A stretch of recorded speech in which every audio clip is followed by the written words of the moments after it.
ہم دل سے ہارے ہیں۔ از قلم سمیرہ شریف طور، قسط نمبر 2۔ میں یہ سب کچھ جان بوجھ کر انتقام نہیں کر رہا، میرے اس رویے کی وجہ مجھ سے بہتر تم جانتی ہو۔ انتقاماً؟ دانت پیستے انہوں نے باور کروایا۔ وہ کٹ سی گئی، ان سے نظریں چرا گئی۔ انہیں مزید غصہ آیا۔ عائشہ کا غیر معمولی سلوک وہ کافی عرصے سے محسوس کر رہے تھے کہ عائشہ کا نارمل رویہ اب ان کے لیے نارمل نہیں رہا۔ ان کے سامنے آنے سے کترانا، ایک دم سامنا ہو جانے پر گھبرانا، الٹی سیدھی حرکتیں کرنا، بات کرنے پر شرمانا، خاص طور پر اس کے نگاہوں میں اپنے لیے ایک عجیب سی دہکتی آگ محسوس کرنے لگے تھے۔ بہت غور کرنے پر انہیں احساس ہوا کہ وہ انہیں چاچو کہنا چھوڑ چکی تھی۔ آپ جناب سنیے، یہ وہ کے الفاظ استعمال کرنے لگی تھی۔ انہیں خود سے مخاطب کرنا تو تقریباً چھوڑ چکی تھی۔ اگر کبھی بات کرنے کا موقع مل ہی جاتا تو وہ کوئی حوالہ دیتے ہوئے آپ یہ کے الفاظ استعمال کرتی تھی۔ ان کی چھٹی حص انہیں ایک عرصے سے آگاہ کر رہی تھی، مگر وہ اپنا وہم کہہ کر ٹال جاتے تھے۔ اور پھر 1 ماہ پہلے ہی کی بات تھی، فوزان کو بخار تھا۔ رات کو وہ لیٹ آئے۔ فوزان کی طبیعت کافی خراب تھی سارا دن۔ امی نے بتایا تو وہ عائشہ کے کمرے میں چلے آئے تھے۔ فوزان سویا ہوا تھا، عائشہ شاید باتھ روم میں تھی۔ وہ فوزان کی طبیعت جاننے کے لیے اس کے بستر پر بیٹھ کر انتظار کرنے لگے تھے۔ وہ شاید بات لے رہی تھی، پانی گرنے کی آواز سے وہ یہی اندازہ لگا سکے۔ فوزان کا بخار چیک کرتے انہوں نے سرہانہ اٹھا کر اس کے ساتھ کمر ٹکا لی تھی۔ وہاں ایک کتاب تھی، یوں ہی ورق گردانی کرنے کے خیال سے اٹھا لی تھی، مگر وہ ششدر رہ گئے۔ کتاب کھولتے ہی ان کی جھولی میں کئی تصویریں آ گری تھی۔ سب تصویریں ان کی تھی، صرف ایک تصویر میں ان کے ساتھ عائشہ اور فوزان تھے۔ یہ تصویر فوزان کی 30ویں سالگرہ کے دن کھینچی گئی تھی۔ وہ حیران ہو کر تصویر دیکھ رہے تھے۔ یوں ہی تصویر کی پشت پر نظر پڑی تو دنگ رہ گئے۔ جب سے تیرے نام کر دی زندگی اچھی لگی، تیرا غم اچھا لگا، تیری خوشی اچھی لگی، تیرا چہرہ، تیری خوشبو، تیرا لہجہ، تیری بات، دل کو تیری گفتگو کی سادگی اچھی لگی۔ وہ اشعار کا انتخاب نہیں تھا، بلکہ ان کے گرد خوبصورت انداز میں چاروں جانب عائشہ شہباز حیدر کے نام کی تکرار تھی۔ خوبصورت پھولوں کی بیل کی صورت میں لکھے گئے نام کی تکرار ان کو کئی لمحوں تک سن کر گئی تھی۔ وہ عائشہ کی لکھائی ہزاروں میں پہچان سکتے تھے۔ وہ حیرت کے سمندر میں غرق تھے۔ شک تو پہلے ہی تھا، اب یقین آنے پر وہ شوق میں تھے۔ یوں ہی کتاب وہیں رکھ کر اٹھ کر وہاں سے چلے آئے۔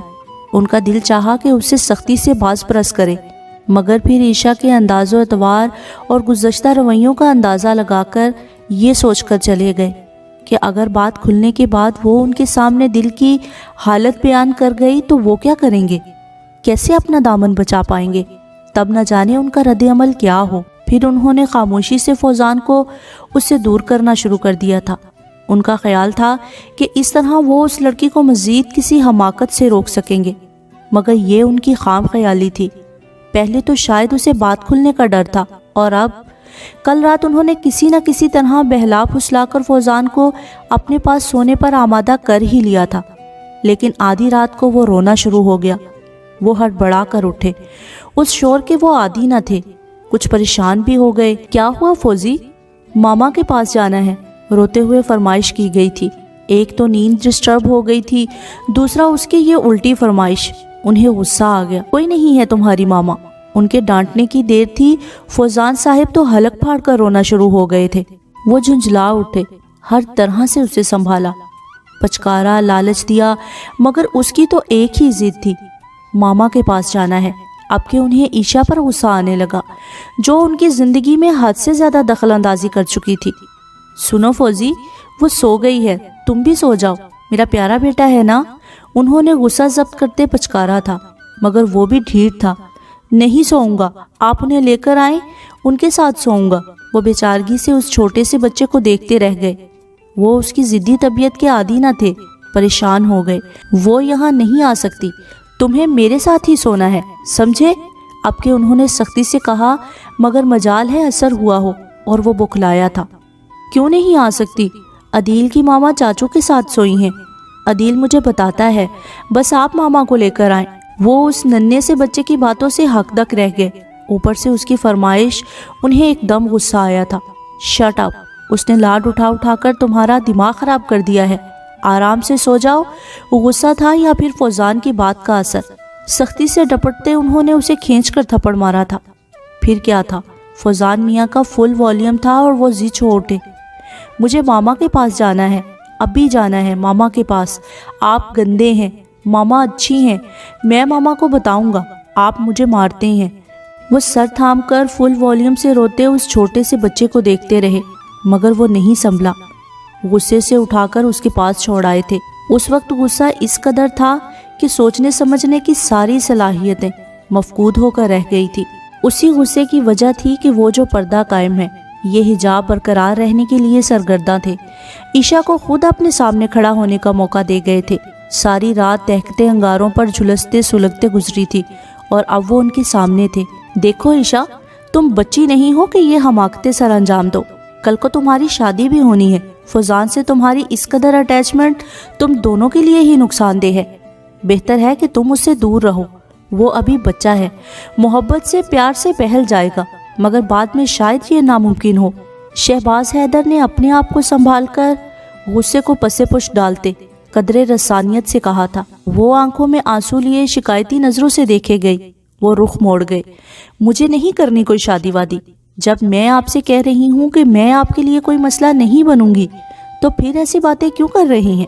فوزان کو میں نے کبھی پھپھو کا بیٹا نہیں سمجھا، بلکہ ہمیشہ اپنا بیٹا سمجھا ہے، اور کوئی بھی ماں اپنے بیٹے کو خود سے جدا نہیں کر سکتی۔ وہ ان کے سامنے کھڑی واشگاف الفاظ میں آنسو بہائے دل کی بات کہہ گئی تھی۔ اسی لمحے سے تو وہ ڈرتے تھے۔ وہ تعصب سے اسے دیکھتے رہے۔ کاش مجھے اندازہ ہوتا کہ تم اس حد تک بے باک ہو چکی ہو، تمہارے دماغ میں اس قدر خناس بھر چکا ہے، تو میں یہ نوبت ہی نہ آنے دیتا، بہت پہلے ہوش کے ناخن لیتا۔ انہوں نے دل ملا کر کہا تو عشاء نے تڑپ کر دیکھا۔ کتنی نفرت و حقارت سے وہ اسے دیکھ رہے تھے۔ اس کا دل کانپا۔ تم میرے لیے مسئلہ بنو گی عشاء؟ تم میری بات کان کھول کر سن لو۔ تم جو اوٹ پٹانگ خوابوں کے محل تعمیر کر رہی ہو، وہ کبھی ممکن نہیں۔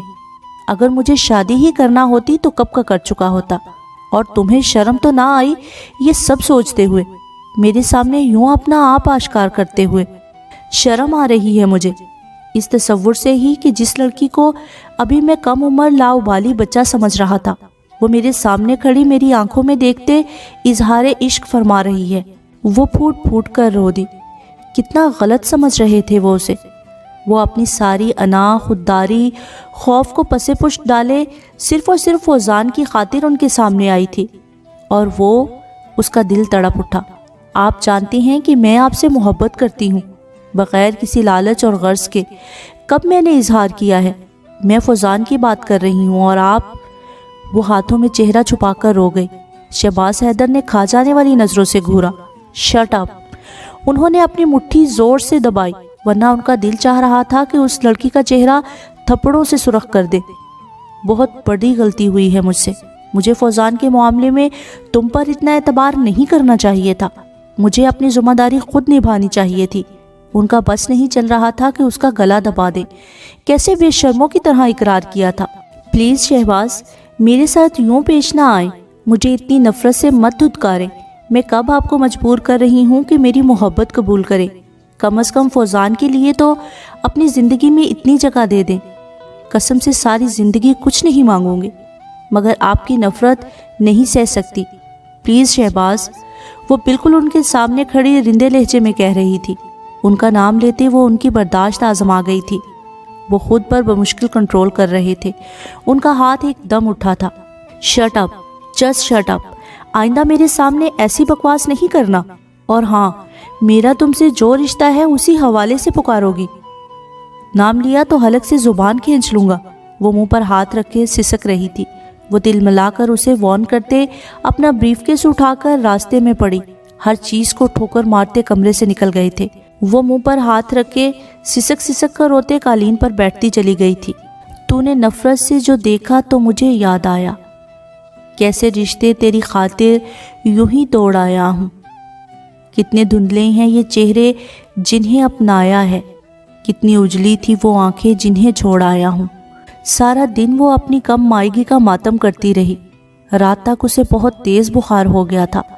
وہ اس کے قدموں میں اپنی انا، اپنی خودداری، اپنی نسوانیت سمیت سب کچھ لٹا آئی تھی۔ یہ ایسا دکھ تھا جو اسے اندر ہی اندر کاٹ رہا تھا۔ جب تک بات دل میں تھی وہ مطمئن تھی، خود کو بہلا لیا تھا، مگر اب زبان سے عطا ہو چکی تو دل کا روگ بن گئی تھی۔ اسے یہ دکھ نہیں تھا کہ اس نے اس کی محبت کو قبول نہیں کیا، اسے یہ دکھ تھا کہ اس نے انتہائی نفرت و حقارت سے اسے دھتکار دیا تھا۔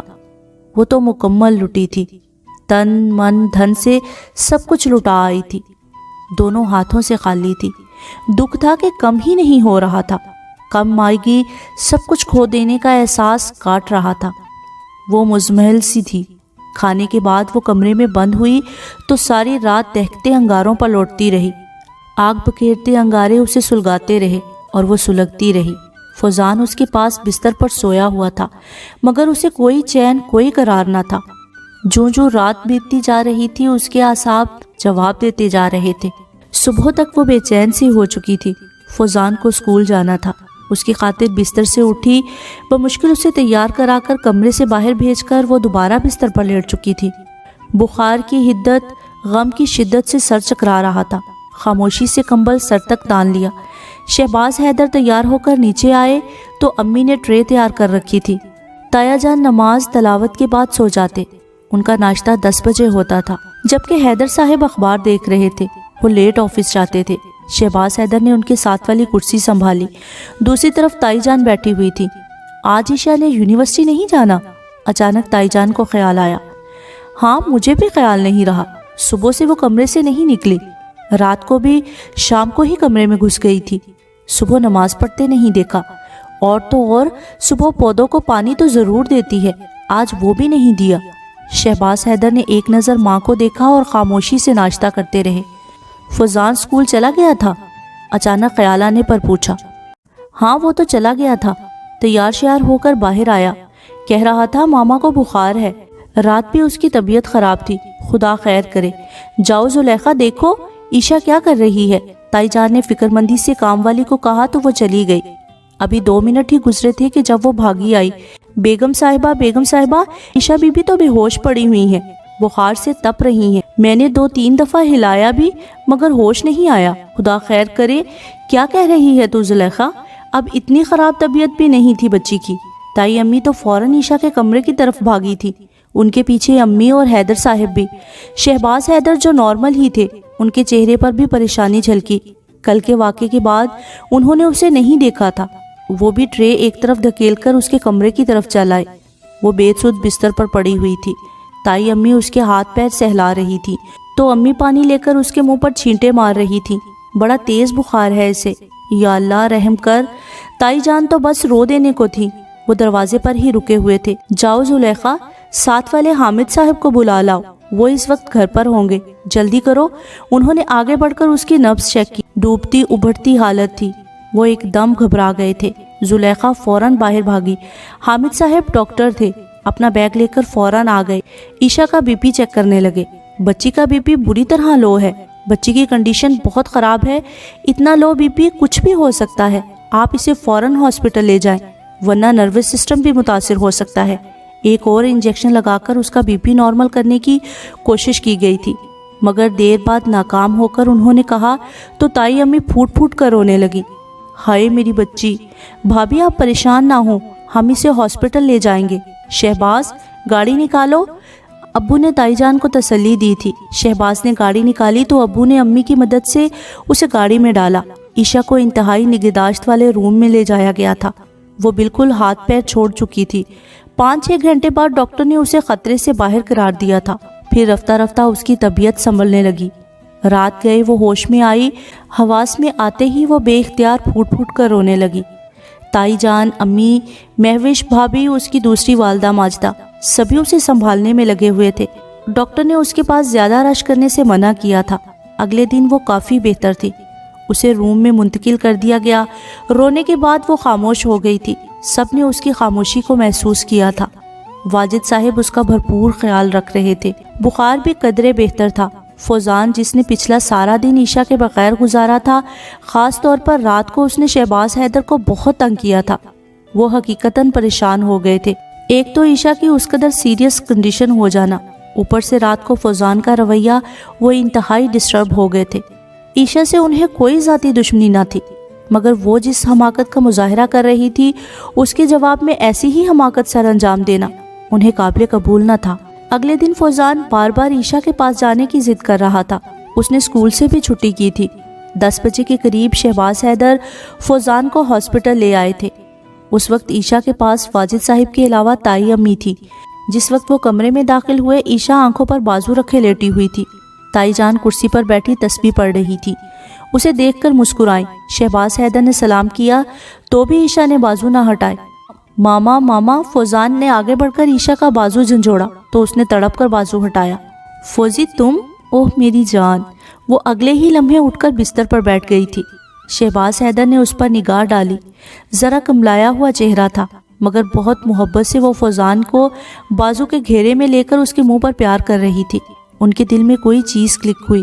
اسکول نہیں گئے؟ وہ پوچھ رہی تھی۔ میں نے آپ کے پاس آنا تھا۔ بری بات، اچھے بچے اسکول سے چھٹی نہیں کرتے، آپ شام کو آ جاتے۔ میں نے بھی اپنے فوزی کو بہت مس کیا تھا، وہ بہت لاڈ سے اسے کہہ رہی تھی۔ فوزان اس کے بستر پر چڑھ کر بیٹھ گیا تھا۔ وہ اسے کل سارے دن کی رودات سنا رہا تھا، گزری رات کے متعلق بتا رہا تھا۔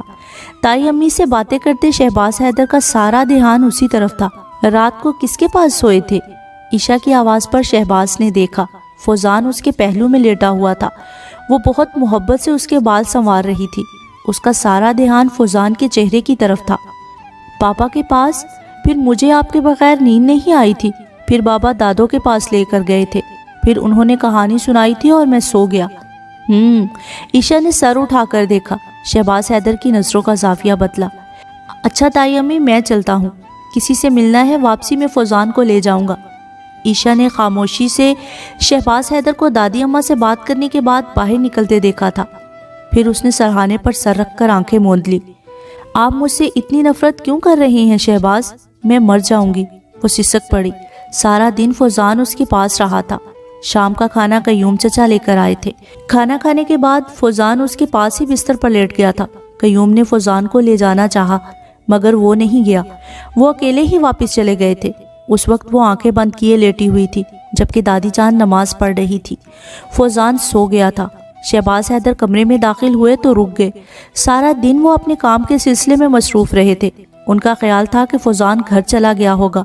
قیوم نے انہیں فون کر کے انہیں فوزان کو لے کر آنے کا کہا تھا، اسی لیے وہ یہاں چلے آئے تھے۔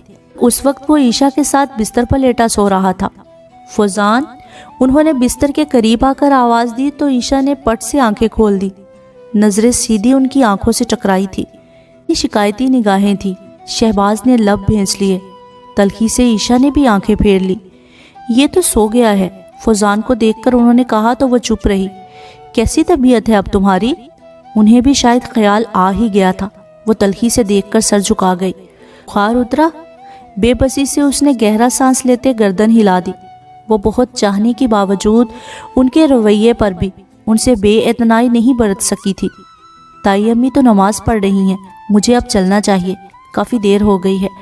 فوزی اٹھو، گھر چلیں۔ انہوں نے فوزی کو اٹھانا چاہا تو اس نے روک دیا۔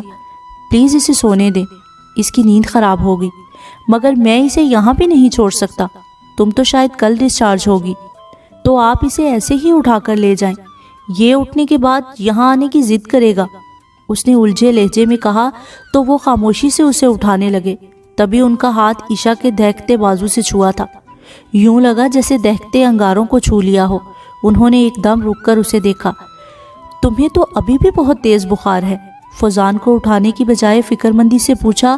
وہ ہنس دی۔ کیا فرق پڑتا ہے، مرنے والی تو پھر بھی نہیں۔ وہ خود اذیتی کی حد پر تھی۔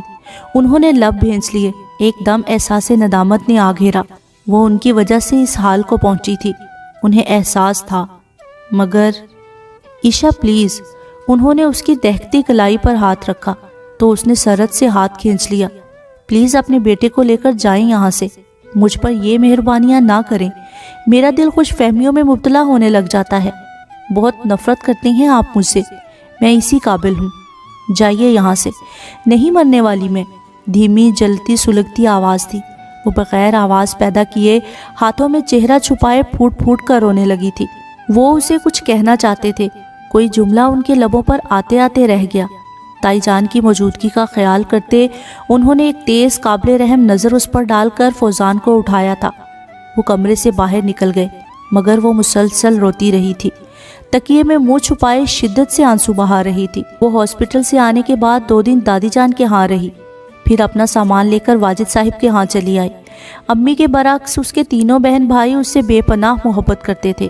وہ اکثر ان کے بے پناہ اصرار پر ان کے ہاں آ کر رہتی تھی۔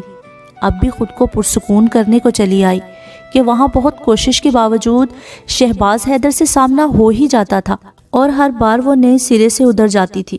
اس کے دل کو جو ٹھیس پہنچی تھی وہ خود کو نارمل کرنا چاہ رہی تھی، اسی لیے ادھر آ گئی۔ یونیورسٹی بھی یہاں سے ہی چلی جاتی تھی۔ شہباز حیدر نے اسے بری طرح نفرت سے دھتکارا تھا۔ اندر کی یہ تکلیف کم ہی نہیں ہو پا رہی تھی۔ ادھر آ کر بھی بہن بھائیوں میں الجھ کر وہ خود کو سنبھالنے کی کوشش میں تھی۔ فوزان اس کے بغیر کیسے رہ رہا ہے، رات کو کس کے پاس سوتا ہے، وہ فی الحال یہ نہیں سوچنا چاہتی تھی۔ بس اپنے آپ کو سمیٹ رہی تھی کہ پھر سے پہلے جیسی ہو جائے۔ ابھی اسے یہاں آئے 4تھا دن ہی تھا کہ قیوم چچا اسے لینے چلے آئے۔ گھر چلو، سب تمہیں بہت مس کر رہے ہیں، خاص طور پر فوزان تمہارے بغیر کسی اور کے قابو میں نہیں آ رہا، بہت مشکل ہے اسے سنبھالنا۔ انہوں نے آنے کی وجہ بتائی۔ کیوں؟ اس کے پاپا تو اس کے پاس ہی ہیں۔ نہ چاہتے ہوئے بھی اس کا لہجہ تلخ ہو گیا۔ وہ ہنس دیے۔ وہ اپنے پاپا سے زیادہ تم سے اٹیچ ہے، سارا دن تو اسے بہلا لیتے ہیں، مگر رات کو اسے سنبھالنا مشکل ہو جاتا ہے۔ نہ جانے تم اسے کیسے سلا لیتی ہو، رو رو کر سارا گھر سر پر اٹھا لیتا ہے۔ انہوں نے بتایا تو جان بوجھ کر بے حس بن گئی۔ اب ساری عمر تو میں اس کے ساتھ رہنے سے رہی۔ اس کے لبوں سے تلخی سے یہ نکلا تو وہ مسکرا دیے۔ وہ بات کی بات ہے، جب تمہاری شادی ہوگی تو دیکھا جائے گا۔ وہ ان کا چہرہ دیکھے گئی۔ دماغ میں شہباز حیدر کے جملے سنسناتے رہے۔ میں تو ابھی نہیں جاؤں گی، پہلی دفعہ کچھ عرصہ یہاں رہنے آئی ہوں، بلکہ پورا ہفتہ رکنے کا ارادہ ہے۔ فوزان کے پاپا کس مرض کی دوا ہیں، وہ اپنے بیٹے کو سنبھالیں، پھر اس کی دادی چاچی سبھی ہیں۔ اس نے مسکرا کر کہا تھا۔ وہاں سب ہیں مگر تم تو نہیں، کیا فرق پڑتا ہے؟ ایک لمحے کو وہ آزردگی کا شکار ہوئی، پھر سنبھلی۔ میں کچھ دن رہوں گی، پھر گھر آ جاؤں گی، پلیز۔ فوزان کی حمایت میں وہ اس قدر گری تھی، اور اب اسے خود پر بند باندھنے تھے۔ وہ نہیں گئی۔ مزید 2 دن گزرے۔ اس رات کھانے کے بعد وہ سب چائے پی رہے تھے جب شہباز حیدر چلے آئے۔ 6-7 دنوں بعد سامنا ہو رہا تھا۔ یوں لگ رہا تھا جیسے صدیوں بعد دیکھ رہی ہو۔ وہ اپنی اس کیفیت پر کنفیوز ہو گئی۔ سلام دعا کے بعد وہ بالکل بت کی طرح بیٹھی رہی۔ عیشا، تم اپنا سامان تیار کر لو، میں تمہیں لینے آیا ہوں۔ چائے کے بعد انہوں نے اس کی طرف رک کر کے کہا تو وہ چونکی۔ حیران ہو کر ان کا سنجیدہ چہرہ دیکھا۔ وہ تو سمجھی تھی کہ وہ یوں ہی ابو سے ملنے آ گئے ہیں، مگر جی، فوزان کی طبیعت بہت خراب ہے، 2 دن سے بخار رہنے لگا ہے، اسکول بھی نہیں جا رہا، ڈاکٹر کو روز دکھا رہا ہوں مگر وہ تمہیں بہت مس کر رہا ہے، تم اسی وقت چلو، پھر کبھی رہنے آ جانا۔ انہوں نے تفصیلی بتایا تو وہ ہونٹ دانتوں تلے دبا گئی۔ فوزان سے دور رہنے کی خود ہی انہوں نے سزا تجویز کی تھی، اور خود ہی اب اندر ہی اندر فوزان کی طبیعت کا سن کر پریشان بھی ہوئی۔ وہ کبھی بھی خود سے اس سے اتنے دن دور نہیں رہی تھی، نہ جانے کیسے اپنے دل کو مار رہی تھی، صرف اور صرف اس شخص کی وجہ سے، مگر اب دل فوزان کے پاس اڑ کر پہنچ جانے کو مچل اٹھا تھا۔ نیکسٹ ایپیسوڈ کے لیے میرے چینل کو سبسکرائب کر لیجئے اور بیل نوٹیفیکیشن دبانا بالکل نہ بھولیں، تاکہ نیکسٹ ایپیسوڈ پر وقت آپ تک پہنچے، اور اپنا فیڈ بیک دینا مت بھولیے گا۔ مجھے آپ کے فیڈ بیک کا انتظار رہے گا۔ شکریہ۔